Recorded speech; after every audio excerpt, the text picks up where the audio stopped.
na abordagem da alteração de comportamento e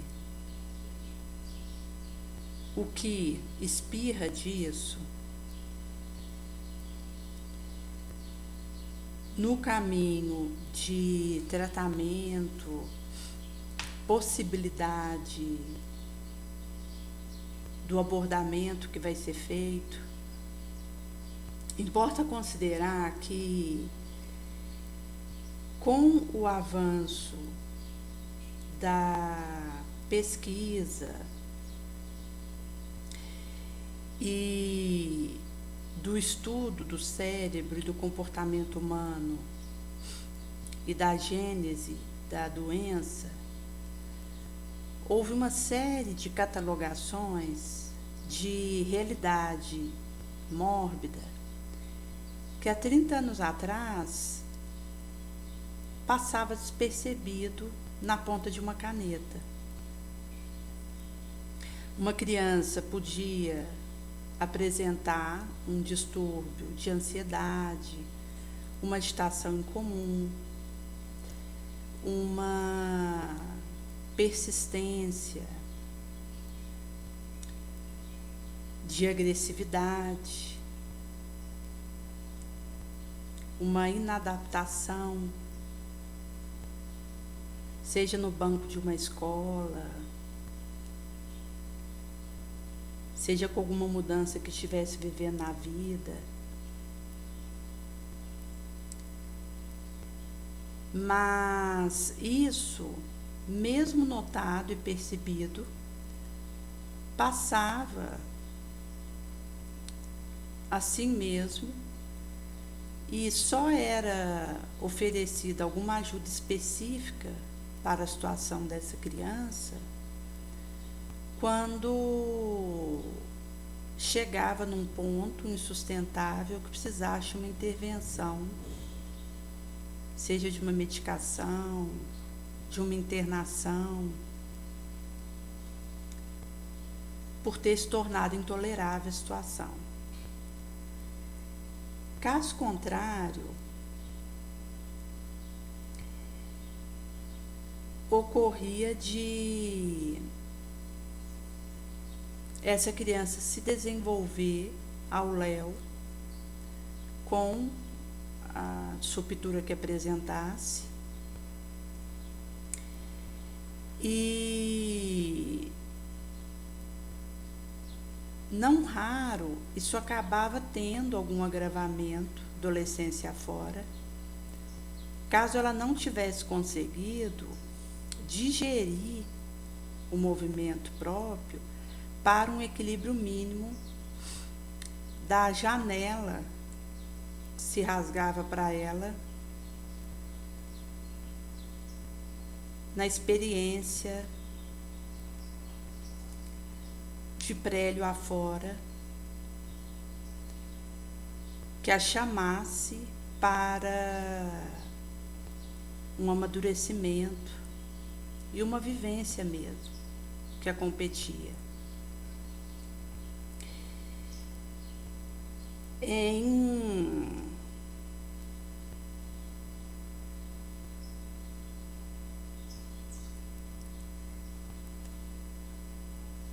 um panfleto que vai tratar da alteração e ligação que existe entre uma morbosidade e outra, que hoje é catalogado e visto tanto na parte genética dessa criança, quanto espiritual, quanto familiar, quanto social. E o espiritismo, ele consegue ter um olhar ainda mais profundo, incisivo, e clarear essa conjuntura, visto que sabe ser essa criança um espírito encarnado, ali uma alma que é milenar. Mesmo ele estando na fase de infância aqui, nesse orbe, o espírito que está ali, ele é velho. E a sua evolução, o seu aprendizado pregresso, vai podendo se fazer manifestar e perceber gota a gota. Existe relato de Júpiter que tem o seu Cristo, como nós temos aqui Jesus, que é o Cristo do nosso orbe, tem o Cristo da galáxia, tem o Cristo do sistema solar, que naturalmente está acima do Cristo da Terra, que é Jesus. E há inclusive uma relação entre o Cristo da sistema solar ser o arcanjo Gabriel, que foi dar notícia para Maria de Nazaré que ela seria mãe do Salvador. E esse chegamento em Nossa Senhora, que foi por esse arcanjo Gabriel, poderia dizer do Cristo do sistema solar que veio ter com ela, mas é suposição. O que se sabe é que tem tanto o Cristo da galáxia, por aí vai, universo afora, em gradação, do sistema solar, visto que na galáxia tem vários sistemas solares, cada qual tem seu Cristo, tem o Cristo da galáxia, tem o Cristo de cada planeta, que nós não conhecemos. Conhecemos Jesus, que é o Cristo nosso orbe. Em Júpiter, que tem ali o seu respectivo Cristo, que é um planeta mais avançado que a Terra, na escala dos mundos, a infância ela é bem reduzida, até pelo grau de amadurecimento moral, de evolução de quem habita ali. Então há uma redução nesse período infantil, coisa que na Terra tem aí um período relativamente longo, se considerar desde o nascimento até uns 12 anos, em que o espírito que reencarnou aqui, no período infante, ele ainda está se apossando do próprio estrutural, cerebral, encefálico da atual vilegiatura. Até os 7 anos e consolida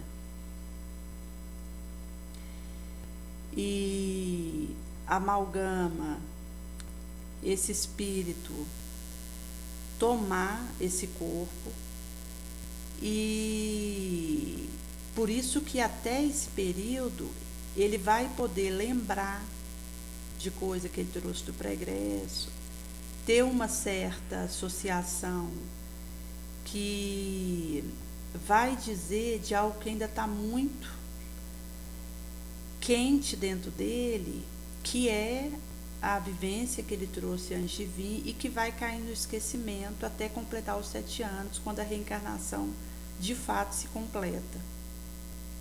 E aí os benfeitores encarregados do manejo desse espírito que voltou ao corpo de carne via berço, cuida para que até os 7 anos essa consolidação aconteça com relativa tranquilidade dentro do possível, e aí já há uma entrega dessa alma para a sua vilegiatura e o que a competirá.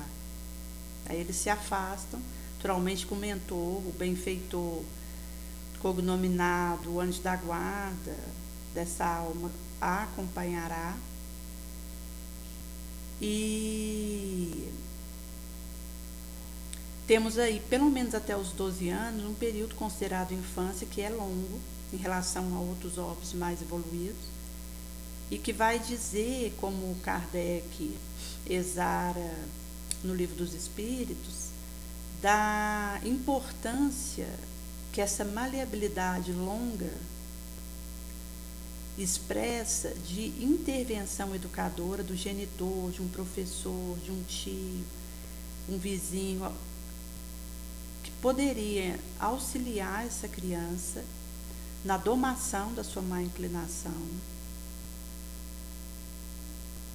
Ela pode ter vindo de uma região de umbral, ela pode ter vindo de uma região trevosa, de uma região abissal, e pode ter vindo de um mundo mais elevado, como é o caso de Chico Xavier, que ao reencarnar aqui como missionário, dada a sua estirpe, envergadura moral, ele desceu de um mundo mais elevado.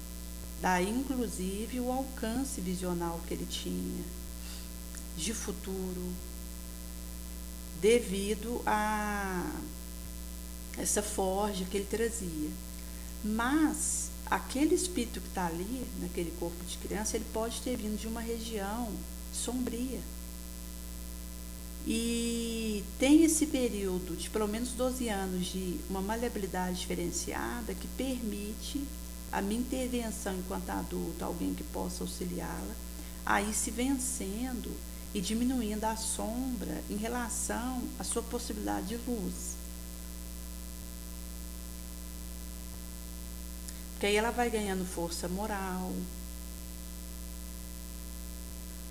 um direcionamento para o que é nobre, digno, um testemunho que arrasta para algo bom, que viabiliza ela, pelo menos, sair daqui, quando chegar e soar o sino da sua ida via túmulo, melhor do que entrou.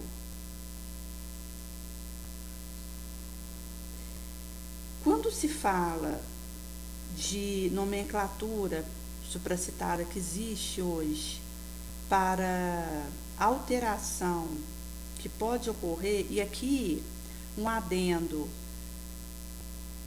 para infância, madureza, adolescência, juventude, porque são alterações da alma que pode viver isso em dado momento, consoante o seu mapa reencarnacional e a resposta que tem podido dar, conseguido.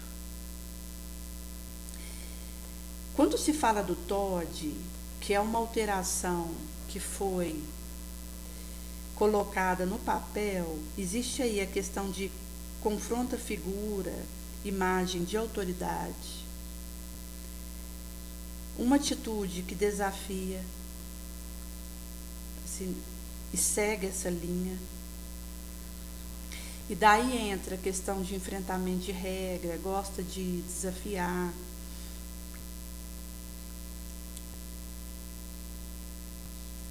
de bater de frente. Existe um fio para o rancor, o ressentimento, a vingança. A cólera e a irritação acontece com determinada frequência. A hostilidade, o se voltar contra algo, alguém do lado, e ter uma resistência, uma dificuldade para seguir e se submeter à regra, ditame e ordem. Isso TOD. O TDAH, que é o déficit de transtorno de atenção, ele vai no fluxo de dificuldade e alteração para seguir uma orientação, um conselho, uma regra, dificuldade na concentração, na meditação, parar a cabeça num ponto,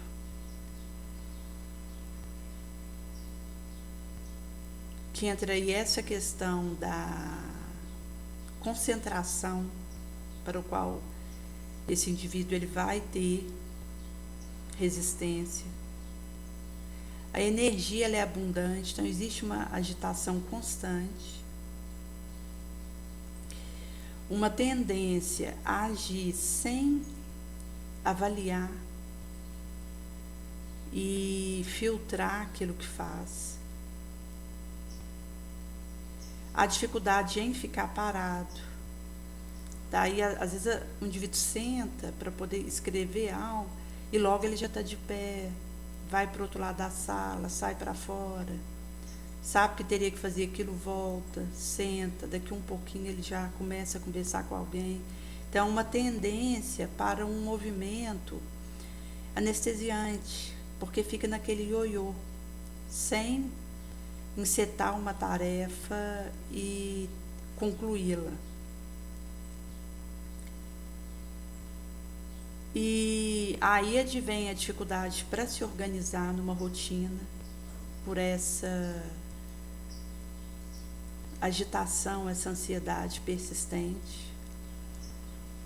Com isso pode até ter uma lista de coisas para fazer, mas vai ficando para trás, porque não consegue começar e terminar. E se eu tenho dificuldade de iniciar algo e concluir, dificilmente eu vou conseguir dar sequência no que precisa ser feito, porque vai ficando tudo inacabado. Isso por si só faz virar bagunça na minha mente, no meu dia, na minha rotina. Já o TEA vai falar de dificuldade em iniciar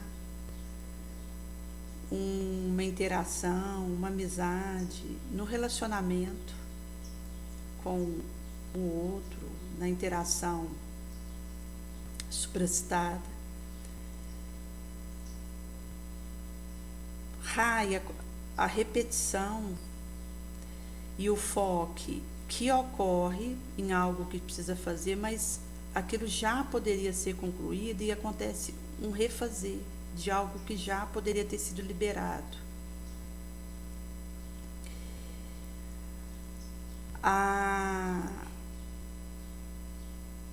Problema para a comunicação, verbalização social, que costuma travar e ser dificultoso para esse indivíduo.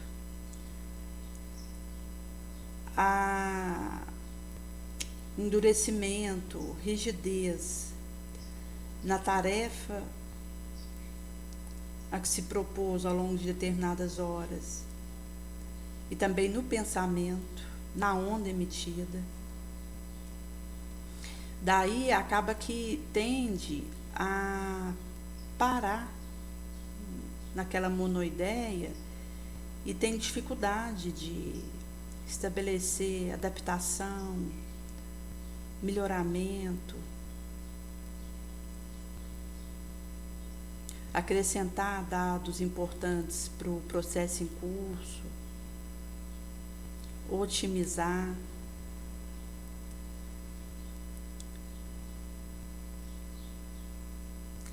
E passa por uma hipersensibilidade,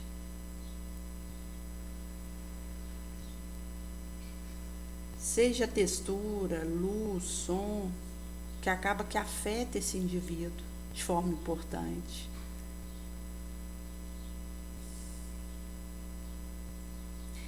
Ele tem uma preferência e busca aquilo que é solitário, até devido a essa sensibilidade importante que ele traz,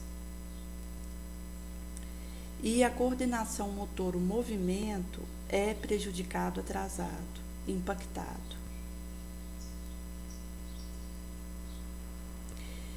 E isso vai trazer algumas alterações que é possível viver como um espírito inferior aqui, numa realidade de prova e de expiação, e que, se eu estiver no período da infância, eu posso receber uma abordagem animadora, até na prevenção de agravamento que poderia acontecer. Em ação e reação, André Luiz vai dizer no capítulo O Templo Parlatório que existe uma divisa vibratória onde, se aquela criança ela veio de um umbral e traz reminiscência de uma dor, de um sofrimento inconformado, revoltado, terrificante, tormentoso, ela vai tender a um desajuste, a um desequilíbrio, a uma monstruosidade, a perversidade, que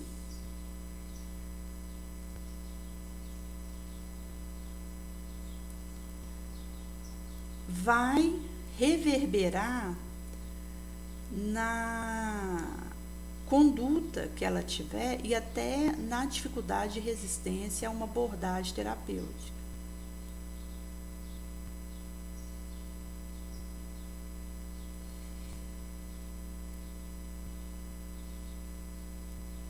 Quando é feito uma educação baseada na prece, seja a religião que for, a fé fervorosa, o pedido da proteção de Jesus sobre esse infante,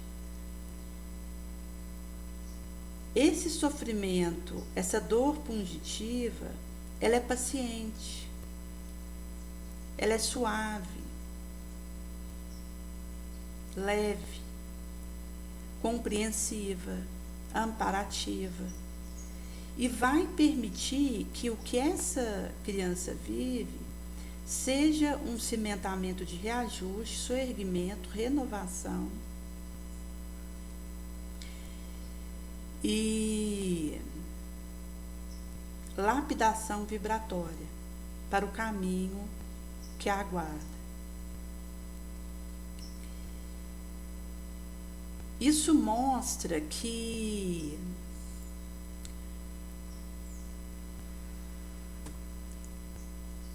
quando eu me disponho a auxiliar, eu vou encontrar recurso de ajudar essa alma, não importa o que ela traga.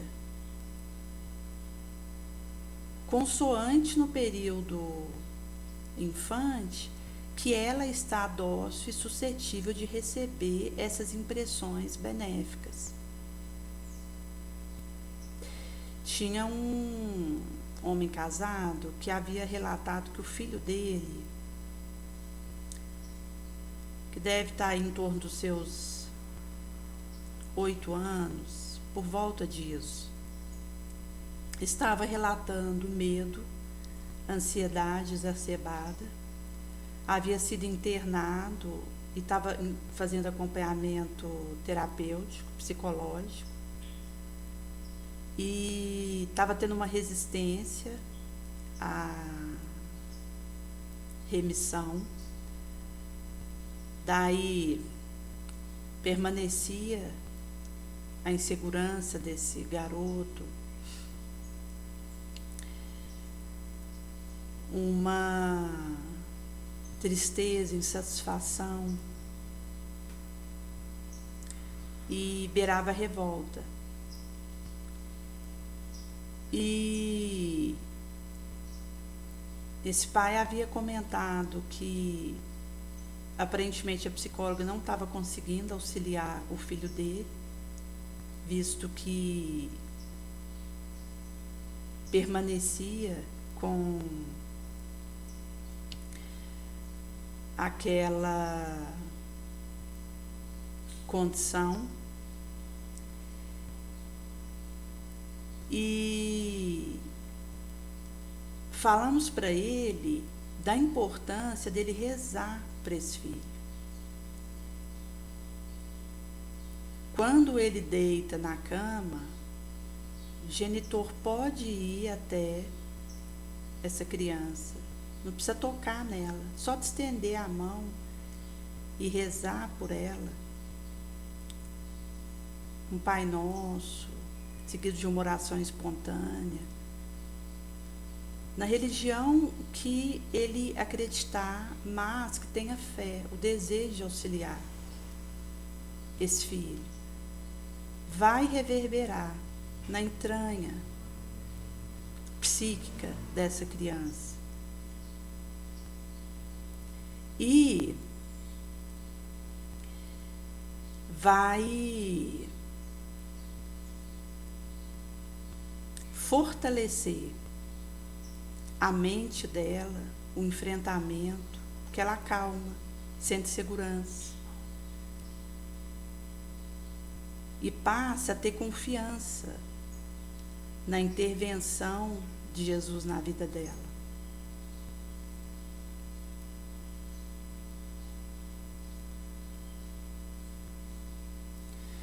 E isso tem um impacto até na viabilidade do futuro desse ser. Porque ao ser criado num ambiente de prece,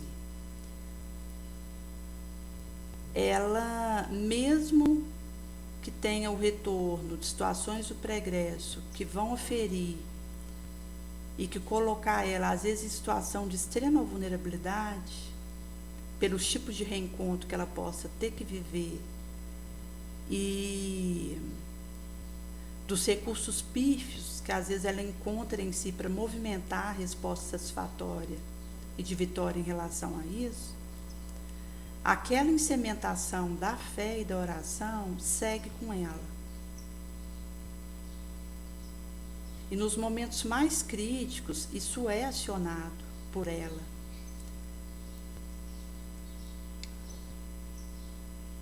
Para se defender de obsessão e conseguir vencer a si mesma e passar naquela situação de forma ditosa, digna.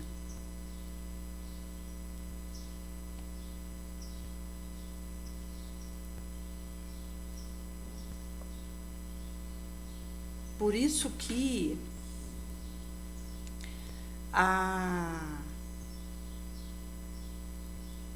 experiência que é traga do pregresso, ela vai ter gradação de manifestação. Pode acontecer de, se o espírito ele teve um aproveitamento óptimo no astral, ele tenha os primeiros anos da infância com relativa tranquilidade para os embates do porvir. Se esse espírito ele teve na experiência pregressa aqui uma velhice de paz, de nobilitância, de utilidade, ele consegue amealhar numa próxima reencarnação uma infância relativamente segura e preparadora para burilação moral. Daí cada caso é caso. Mas importa considerar que há períodos para determinados espíritos, nos primeiros anos da nova reencarnação terrestre, que podem ser bastante dificultosos e desafiadores, raiando aí os abusos de toda a ordem, a violência, a agressão, a que esse espírito reencarnado pode estar exposto e que vai ter voz no que ele virá a manifestar a posteriori, caso ele não tenha um recurso de enfrentamento sólido.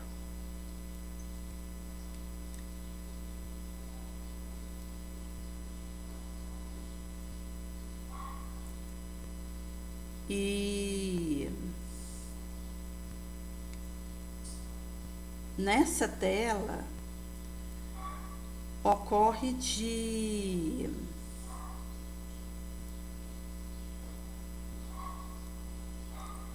entrar em jogo a energia, o pensamento para enfrentar aquilo que tenta me arrastar para um lodaçal.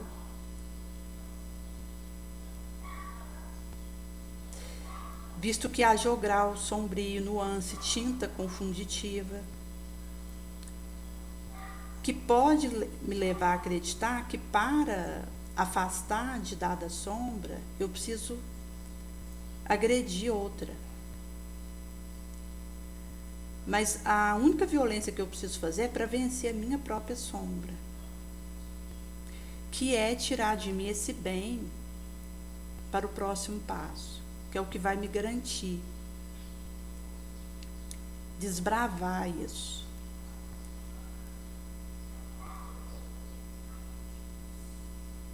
Daí aquilo que é desafio que vem de fora, eu consigo uma abordagem crítica em relação a isso, vencendo a minha própria sombra, para auxiliar o meu entorno. Até mesmo porque pode acontecer movimento involuntário, acontecer subjugação corporal, também a moral. Visto que o pensamento ele tem propriedade elétrica e na pauta da resposta que essa criança for conseguindo dar, ela vai talhar um porvir mais digno, uma destinação mais limpa.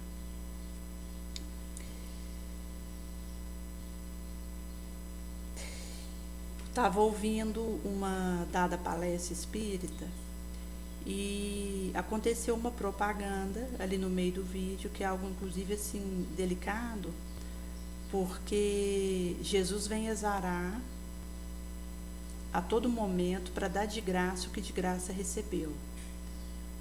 E percebo que houve uma colocação de venda de lingerie.